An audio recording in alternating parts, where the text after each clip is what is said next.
नमस्कार सर्वांना, श्री स्वामी समर्थ. तुमचं सर्वांचं आपल्या चॅनलमध्ये खूप खूप मनापासून स्वागत आहे. आजचा दिवस तुम्हाला खूप छान आनंदात जाऊ दे हीच स्वामींचरणी प्रार्थना करते आणि आजच्या व्हिडिओला सुरुवात करते.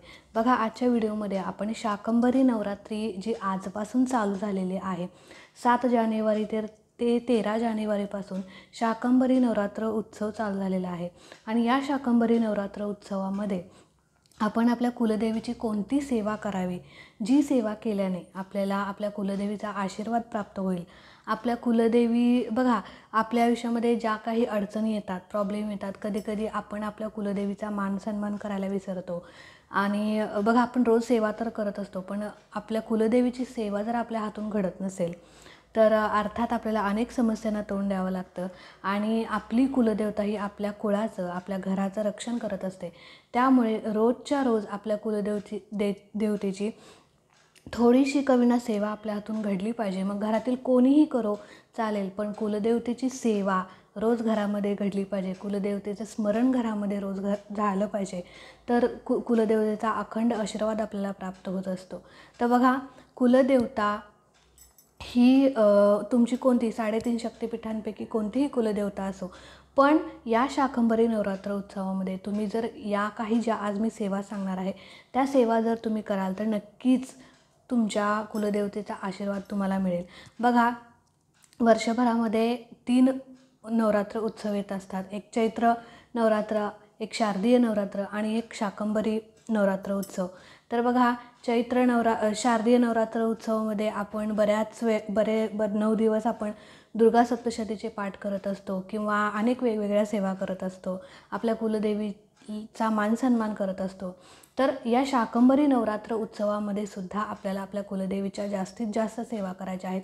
आणि बघा, रोज जरी तुम्ही सेवा करत असला तरी काही विशिष्ट दिवशी, विशिष्ट कालावधीमध्ये आपल्या हातून काही सेवा घडल्या तर त्याचं अनंतपटीने फळ आपल्याला मिळत असतं. म्हणून या काळामध्ये म्हणजे 7 जानेवारी ते 13 जानेवारी या काळामध्ये तुम्हाला जास्तीत जास्त आपल्या कुलदेवतेची सेवा करायची आहे. आता या शाकंभरी नवरात्र उत्सव म्हणजे काय? बघा, शाकंभरी देवीची उत्पत्ती कशी झाली तर बघा, म्हणजे एक पुरातन कथेमध्ये असं सांगितलेलं आहे की एकदा जगामध्ये म्हणजे पूर्ण जगामध्ये दुष्काळ पडला होता. सर्व प्राणीमात्रांचे हाल होत होते. प्राणीमात्रांना खायला प्यायला अन्न नव्हतं किंवा असे तडफडून प्राणीमात्रा असेल किंवा सजीव असतील, माणसं असतील, ही अन्ना वाचून पाण्या वाचून प्राण सोडत होते. आणि त्यावेळी ह्या शाकंभरी मातेने आपल्या अंगावरती, आपल्या शरीरावरती भाजीपाला उगवला, फळे उगवली आणि त्यामार्फत सजीवांचं म्हणजे प्राण्यांचं, पक्ष्यांचं, सजीवांचं, झाडांचं, सगळ्यांचं पालनपोषण केलं. आणि तिथून या शाकंभरी देवीची उत्पत्ती झालेली आहे. आणि म्हणून तेव्हापासून शाकंभरी नवरात्र उत्सवामध्ये बघा, आपल्या केंद्रामध्ये पण बराच मोठा उत्सव साजरा केला जातो. पौर्णिमेला 60 भाज्यांचा नैवेद्य असतो. जर मला व्हिडिओ म्हणजे केंद्रामधला व्हिडिओ मला मिळाला तर मी नक्कीच तो तुमच्यासोबत शेअर करेन. खूप सुंदर उत्सव साजरा केला जातो केंद्रामध्ये या शाकंभरी नवरात्रीचा. तर आता या नवरात्रीमध्ये कुलदेवीच्या सेवा कोणत्या कराव्यात बघा. तर तुम्ही या 7 दिवसामध्ये दुर्गा सप्तशतीचे जेवढे जमतील तेवढे पाठ करा. दुर्गा सप्तशतीचे तुम्ही 1 पाठ करू शकता, 3 पाठ, 5, 7, 11 यापैकी कितीही जेवढे जमतील तेवढे तुम्ही पाठ करू शकता. 1 पाठ म्हणजे 7 ते 13 जानेवारीपर्यंत रोज 2 अध्याय, रोज 3 अध्याय, रोज 4 अध्याय, म्हणजे जसं जमेल तसं तुमच्या कम्फर्टनुसार तुम्ही जसं जमेल तसं तुम्ही या 7 ते या कालावधी म्हणजे 1 आठवड्याच्या कालावधीमध्ये तुम्ही 1 पाठ देखील करू शकता. तुम्ही 3 पाठ देखील करू शकता. त्याचबरोबर 5 पाठ करू शकता, 7 पाठ करू शकता, रोज 1 पाठ करू शकता. तर अशा प्रकारे तुम्हाला कुलदेवीची सगळ्यात प्रभावशाली सेवा म्हणजे दुर्गा सप्तशती, जी म्हणजे आपल्याला कोणत्याही अडचणीतून बाहेर काढेल अशी प्रभावी सेवा आहे दुर्गा सप्तशती पाठ. तर दुर्गा सप्तशती ग्रंथ हा आपल्याला केंद्रामध्ये मिळतो. तर तुम्ही केंद्रामधून घ्या, तुमच्याकडे असेल तर अतिशय उत्तम. तर तुम्हाला दुर्गा सप्तशतीचे पाठ करायचे आहेत. त्याचबरोबर तुम्हाला दुर्गा सप्तशती पाठ जमत नसेल तर तुम्ही रोज या काही 4 मी सेवा सांगणार आहे. तुम्ही यापैकी कोणतीही एक सेवा करा. आता काही लोक असे असतात की ज्यांना काम म्हणजे कामाअभावी, वेळेअभावी, घरात मुलं, फॅमिली याच्यामुळे दुर्गा सप्तशती पाठ करणं जमत नाही. मग देवतेची सेवा करण्याची तर इच्छा आहे, पण कोणती सेवा करावी? तर तुम्हाला दुर्गा सप्तशती पाठ करणे शक्य नसेल तर तुम्ही सिद्धकुंजिका स्तोत्र या स्तोत्राचं पठण करायचं आहे. बघा, आपल्या गुरुमाऊलींनी सुद्धा सांगितलेलं आहे की रोज ज्या घरामध्ये सिद्धकुंजिका स्तोत्राचं पठण होतं त्या घरामध्ये कुलदेवतेची सेवाही घडते. अगदी म्हणजे हार्डली 2 ते 3 मिनटं लागतात सिद्धकुंजिका स्तोत्र वाचायला. आणि आपल्या नित्यसेवेच्या पुस्तकामध्ये पण आहे. तुमच्याकडे नित्यसेवेचं पुस्तक नसेल तर तुम्ही यूट्यूबला लावून तरी द्या, ॲटलिस्ट श्रवण करा संध्याकाळच्या वेळेला. बघा, आपल्या घरामध्ये आपल्या कुलदेवीचं स्मरण झालं तर नक्कीच त्याचं फळ आपल्याला मिळत असतं. तर सिद्धकुंजिका, ज्यांना दुर्गा सप्तशती पाठ करणे शक्य नाही त्यांनी खरंच सांगते, सिद्धकुंजिका स्तोत्र ज्या घरात पठण होतं त्या घरामध्ये दुर्गा सप्तशती पाठ केल्याचं जेवढं दुर्गा सप्तशती पाठ केल्याचं पुण्य आपल्याला मिळतं तेवढं सिद्धकुंजिका स्तोत्राचं पठण केल्यामुळे मिळत असतं. म्हणून तुम्ही रोज 11 वेळा ह्या 7 दिवसामध्ये सिद्धकुंजिका स्तोत्र जे आहे ते नक्की तुम्ही पठण करा. खूप खूप खूप चांगले अनुभव येतील. अगदी साक्षात कुलदेवता तुम्हाला तुमचे दर्शन देईल, यात काही शंका नाही. इतकी प्रभावी सेवा आहे. रोज 11 वेळा, बघा 10 ते 15 मिनटं लागतात. रोज 11 वेळा म्हणायला 10 ते 15 मिनटं लागतात. संध्याकाळच्या वेळी बसून तुम्ही ही सेवा म्हणजे तिन्ही सांजेच्या वेळेला दिवा लागणे झाल्यावर करू शकता. सकाळी देवपूजा झाल्यानंतर देखील ही सेवा करू शकता.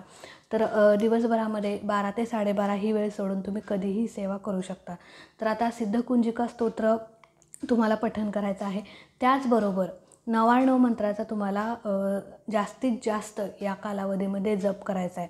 आता 99 मंत्र कोणता? तर ओम ऐं ह्रीं क्लीं चामुंडाय विच्चे, महाकाली, महाशक्ती, महासरस्वती या तिघींचा यामध्ये समावेश आहे. ह्या तिन्ही ज्या काही शक्ती आहेत ह्या तिन्ही शक्ती ह्या मंत्रामध्ये सामावलेल्या आहेत. म्हणून जास्तीत जास्त तुमच्या तोंडातून या मंत्राचा जप झाला पाहिजे. ॲटलिस्ट एक माळ तरी तुमच्या घरामध्ये या मंत्राचा रोज झाला पाहिजे. रोज तुम्हाला जमत नसेल तर रोज 16 वेळा तरी तुम्ही नक्की या मंत्राचं पठण करा किंवा जप करा. ओम ऐं ह्रीं क्लीं चामुंडाय विच्चे, ओम ऐं ह्रीं क्लीं चामुंडाय विच्चे. अगदी साधा सोपा मंत्र आहे, पण तुमच्या कुलदेवतेला प्रसन्न करणारा हा मंत्र आहे. कुलदेवतेची सेवा घडवणारा हा मंत्र आहे. त्याचबरोबर ही सेवा देखील तुम्ही करू शकता. रोज तुम्ही सिद्धकुंजिका स्तोत्र आणि 99 मंत्राचा जप जरी केला तरी खूप आहे. तुम्हाला दुर्गा सप्तशती पाठ केल्याचं नक्कीच पुण्य मिळेल. आणि ज्यांना वेळ आहे ना त्यांनी नक्की दुर्गा सप्तशतीचे पाठ करा. या 7 दिवसामध्ये खूप सुंदर अनुभव येतील. त्याचबरोबर या 7 दिवसाच्या कालावधीमध्ये आजपासून ते 13 जानेवारीपर्यंत पौर्णिमेपर्यंत तुम्ही कधीही कुंकुमार्चन सेवा करू शकता. खूप खूप खूप प्रभावी सेवा आहे. या 7 दिवसामध्ये ज्या घरामध्ये कुंकुमार्चन सेवा होते त्या घरामध्ये माता लक्ष्मी, माता सरस्वती आणि अन्नपूर्णेचा वास अखंड राहतो. घरामध्ये धनधान्याची बरकत राहते. कुलदेवतेचा कृपा आशीर्वाद त्यांच्या घरावरती राहतो. कुंकुमार्चन सेवा कशी करावी? आता शाकंभरी देवी म्हणजे तुम्ही श्री यंत्रावरती देखील ही सेवा करू शकता. तुमच्या घरामध्ये माता लक्ष्मीची मूर्ती असेल तर त्याच्यावरती देखील करू शकता किंवा कुलदेवतेचा टाक मूर्ती असेल त्याच्यावरती कुंकुमार्चन सेवा करू शकता. जर तुमच्या घरामध्ये कुलदेवतेची मूर्ती नसेल तर तुम्ही अन्नपूर्णा मातेची मूर्ती प्रत्येक घरात असते. तर अन्नपूर्णे मातेच्या मूर्तीवरती तुम्ही कुंकुमार्चन सेवा करू शकता. तर आता कुंकुमार्चन सेवा कशी करावी याचा डिटेल व्हिडिओ आपल्या चॅनलवरती आहे. त्याची लिंक मी खाली डिस्क्रिप्शनमध्ये देते. तुम्ही नक्की तो व्हिडिओ बघा. आणि ह्या 7 दिवसाच्या कालावधीमध्ये कधीही कोणत्याही एका दिवशी तुम्ही कुंकुमार्चन सेवा करू शकता किंवा पौर्णिमेच्या दिवशी जर केला तर अतिशय उत्तम. आणि कुंकुमार्चन सेवा केल्यानंतर त्या कुंकवाचं काय करायचं याची सगळी डिटेल माहिती त्या व्हिडिओमध्ये आहे. त्या व्हिडिओची लिंक मी खाली डिस्क्रिप्शनमध्ये देते. तर ती सेवासुद्धा तुम्ही करू शकता. तर ह्या 4पैकी तुम्ही कोणतीही एक सेवा या 7 दिवसाच्या कालावधीमध्ये नक्की करा. खूप खूप खूप सुंदर अनुभव येतील. पहिली म्हणजे दुर्गा सप्तशतीचे पाठ, दुसरी म्हणजे सिद्धकुंजिका स्तोत्र, तिसरी म्हणजे नवार्णव मंत्र आणि चौथी म्हणजे कुंकुमार्चन सेवा. तर या सगळ्यांपैकी सगळ्यात प्रभावी सेवा कोणती असेल तर अर्थात दुर्गा सप्तशती पाठ. ते जर तुम्हाला खरंच शक्य नसेल, पॉसिबल नसेल तर रोज 11 वेळा तुम्ही सिद्धकुंजिका स्तोत्र नक्की पठण करा. तुम्हाला दुर्गा सप्तशती पाठ केल्याचं 100% पुण्य मिळेल आणि कुलदेवतेचा आशीर्वाद पण तुम्हाला मिळेल. तर आजचा व्हिडिओ इथेच एंड करते. आवडला असेल तर नक्की लाईक करा, शेअर करा. चॅनलवरती आपल्या नवीन असाल तर चॅनलला सबस्क्राईब नक्की करा. भेटूया अशाच एका नवीन व्हिडिओसोबत, नवीन सेवेसोबत. तोपर्यंत खुश राहा, आनंदी राहा आणि सगळ्यात महत्त्वाचं स्वामींची सेवा करत राहा. श्री स्वामी समर्थ.